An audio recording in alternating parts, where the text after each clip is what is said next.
Hello everyone and welcome to this video. And this quick video I will show you how you can delete transaction from Lloyd's account. So guys, by following these steps, the first step guys you need to do, go to bank transaction, this option, and after that guys, what you can do, click on select the transaction using the checkbox and go to action. As you can see here, click on action option and you find here guys 3 transaction as you can see here. After that, click delete, please select transaction and please write just delete. As you can see here, this option.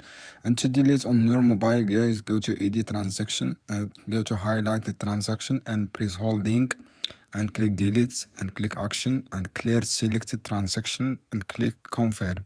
This is how you can do guys. I hope this video helpful for you. Then don't forget subscribe and give like and share this video for more content, and see you on another video soon guys. Any question down below and comment here and I will answer your question as soon as possible.